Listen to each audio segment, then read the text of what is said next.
भाजपा नेता राजकुमार गुर्जर पर अज्ञात लोगों ने प्राणघातक हमला कर दिया।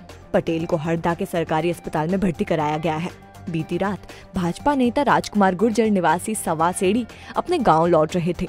इसी दौरान घात लगाकर बैठे कुछ लोगों ने उनके साथ मारपीट की और कार के कांच फोड़ दिए। घायल अवस्था में गुर्जर को नेमावर के सरकारी अस्पताल ले जाया गया, जहां से गंभीर हालत होने पर गुर्जर को हरदा रेफर कर दिया गया।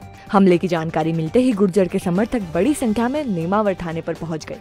पुलिस ने अज्ञात लोगों के खिलाफ जानलेवा हमले का प्रकरण दर्ज कर लिया है। पुलिस के मुताबिक गुर्जर की बेहोशी की हालत में होने से हमलावरों की शिनाख्त नहीं हो सकी है।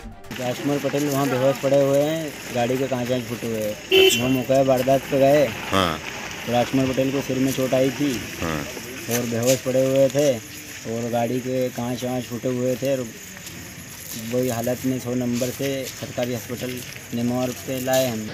अभी प्रथम दृष्टया धारा 307 के तहत मामला दर्ज कर लिया गया है।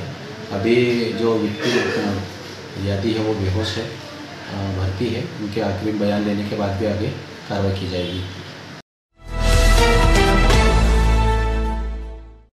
ये जो तस्वीरें आप अभी न्यूज पर देख रहे हैं, ये किसी ग्रामीण क्षेत्र की नहीं है। ये देवास हाईवे की तस्वीरें हैं। बारिश के इस मौसम में मार्ग कीचड़ से लथपथ है और लोग रोजाना कीचड़ में गिर भी रहे हैं। उनकी टांगे टूट रही हैं, बेहोश हो रहे हैं और वाहनों में नुकसान भी हो रहा है। कई लोगों ने तो इस मार्ग से आना ही छोड़ दिया है। उसके बाद भी प्रशासन का कोई नुमाइंदा इस और अपनी नजर इनायत करने को तैयार नहीं है। किसी को भी जनता के दर्द से कोई सरोकार नहीं है। ये हाल AB रोड पर कृषि उपज मंडी के सामने बन रहे ब्रिज के कारण फैल रहे कीचड़ का है। बारिश के दौरान इस कदर कीचड़ हो रहा है कि वाहनों का निकलना मुश्किल हो गया है। साथ ही लोगों का पैदल चलना भी दुभर हो गया है। कीचड़ के कारण रोजाना जाम की स्थिति बन रही है। इधर इसको लेकर व्यापारियों का गुस्सा फूटा तो उन्होंने ब्रिज निर्माण करा रहे सुपरवाइजर चंदन कुमार की पकड़कर धुनाई भी कर दी।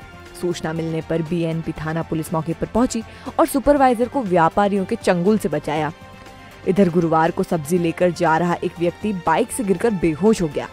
एक नव दंपत्ति भी 2 पहिया वाहन से गिर गए और उनके हाथ पैर में चोटें आईं। रोजाना करीब 2 दर्जन से ज्यादा लोग फिसलन के कारण कीचड़ में गिरते रहते हैं और ये सारी परेशानी AB रोड पर कृषि उपज मंडी के सामने बन रहे ब्रिज के कारण हो रही है। ब्रिज निर्माण को लेकर व्यापारियों ने आपत्ति भी दर्ज कराई है और न्यायालय में याचिका भी लगाई थी। व्यापारियों का आरोप है कि देवास विधायक गायत्री राजे पवार ने अपना पेट्रोल पंप बचाने के लिए बन रहे ब्रिज की डिजाइन बदलवा दी और उसे आगे सरका दिया। इस ब्रिज का कोई औचित्य भी नहीं है।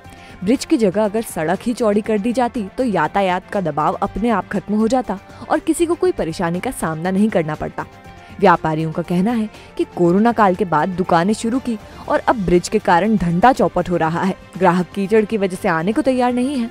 व्यापारियों का ये भी कहना है कि ब्रिज निर्माणकर्ता कंपनी को पहले आवागमन के लिए वैकल्पिक मार्ग तैयार करना था। लोक निर्माण विभाग के सेतु डिवीजन के कार्यपालन यंत्री सुनील अग्रवाल का कहना है कि निर्माण कार्य शुरू करने के पहले वैकल्पिक मार्ग तैयार करना था।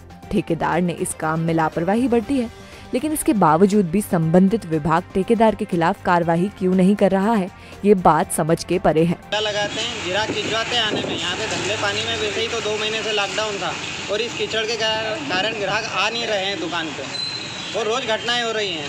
एक सब्जी वाला जा रहा था कि उसकी गाड़ी स्लिप हो गई और वो बेहोश होकर गिर गया। ठेकेदार है बिल्कुल लापरवाही से काम कर दिया है। बारिश के दिनों में, आम दिनों में जो कीचड़ की समस्या है तो इनको दूर करना चाहिए। पहले रोड को व्यवस्थित करना चाहिए। काम कर रहे हैं, मशीनें 1-1 महीने से ख़राब पड़ी है, काम व्यवस्थित नहीं हो पा रहा है। मुझे क्या है कि कोई भी ब्रिज बनाने के लिए पहले सर्विस रोड बनाना जरूरी रहता है, जो उन्होंने कुछ भी काम नहीं किया और यहाँ पर तमाम सभी जो कीचड़ हो रहा है। और सुपरवाइजर को बोला था कि भैया कीचड़ साफ करवा के ना कि समस्या को दूर करो, तो वो उसको तो 1 महीने से कह रहा है, बाकी कोई सुनता नहीं है। और आप अभी खुद देख सकते हैं यहाँ पे कितना कीचड़ है। आगे से 2 नंबर गेट के आगे से सब दुकानदार जो कंप्लेंट करते हैं, जो उनको डराते धमकाते हैं ठेकेदार को, उनके यहाँ का कीचड़ लाके यहाँ पे डाला जा रहा है। आप खुद देख सकते हैं। और यहाँ पर यह स्थिति है कि पिछले 1.5 महीने से हमारी दुकानों पे कोई व्यापार नहीं हो रहा है।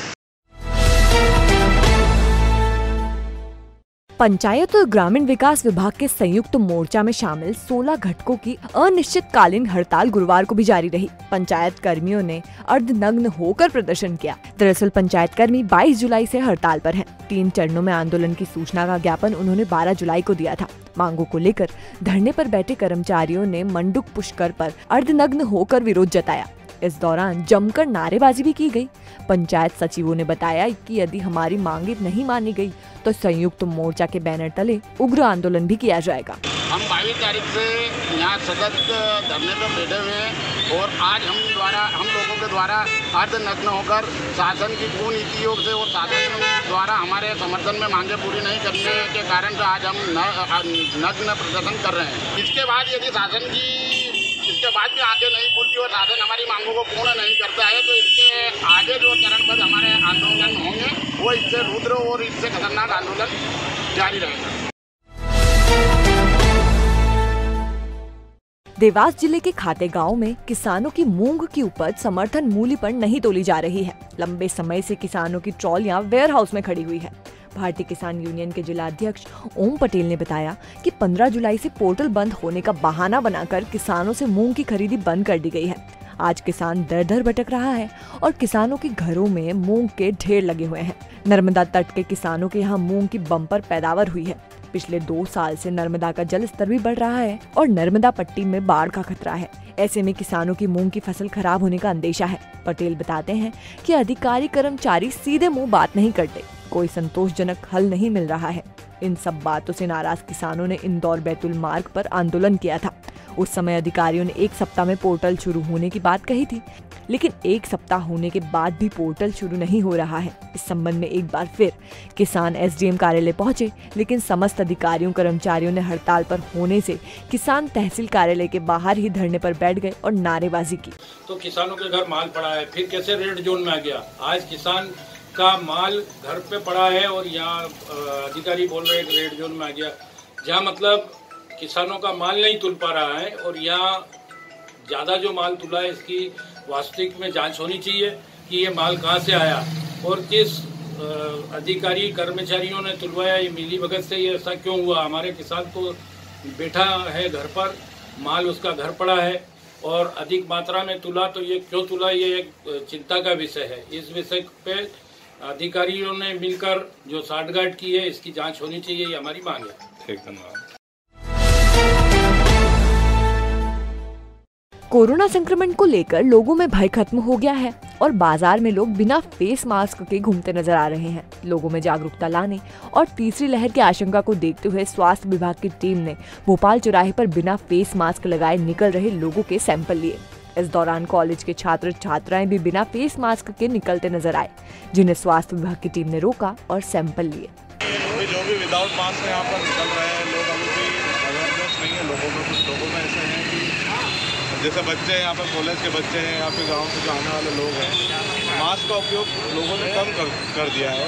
अभी देखा जा रहा है कि तीसरी लहर का अंदेशा लगाया जा रहा है, तो उसी की हम टेस्टिंग कंटिन्यू रख रहे हैं, या मतलब आने वाले समय में जैसे पता लग सके कि कोई पॉजिटिव है या नहीं है, या फिर मतलब कोविड का संक्रमण कितना फैला हुआ है या फिर नहीं फैला हुआ है,